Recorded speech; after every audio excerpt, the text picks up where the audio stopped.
Who is the biggest victim of shaitan? In the Qur'an, a lot of bad people are mentioned. But after shaitan, who would you put at number 2? Fir'aun. You would put Fir'aun at number 2. And I want you to note something about Fir'aun. And actually, before you know something about Fir'aun, I want you to note something about this surah. Remind yourself once again, what 3 names of Allah did we find? Rabbin Nas, Malikin Nas, Ilahin Nas. I'll tell you 3 things Allah says about Fir'aun. 1.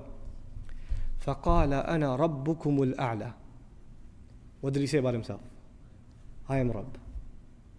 The biggest waswasa of shaitan, what you're supposed to attribute to Allah, he attributed to himself. Rabb. Listen to another ayah from Fir'aun.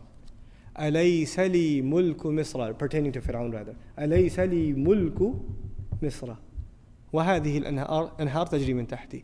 Don't I own the kingdom of Misr? Don't these rivers flow beneath, and only I am the king of Misr? What's he referring to himself as? Malik. That's what he's referring himself. So he mentioned himself as Rabb, then he mentioned himself as Malik. What's left? Ilah. Let's see if he committed this crime too.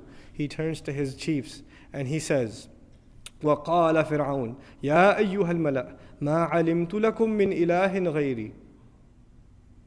My generals, listen up. I don't know of any other ilah for you other than myself. For Fir'aun, we find himself declaring 3 things for himself. Rububiyyah, Mulk, and Uluhiyyah. All 3 for himself.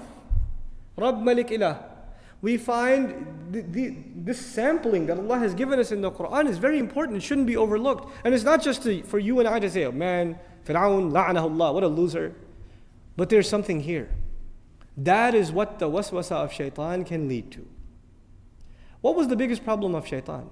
Shaitan himself, what was his biggest problem? Arrogance. Arrogance. What is the biggest thing he could instill inside a human being?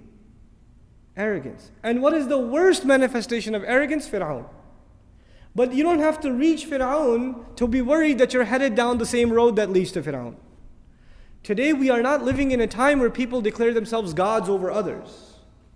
But we are living in times where people declare themselves gods over themselves. They declare themselves their own master. I am my own man. I am my own master. They declare themselves their own king. King of the house.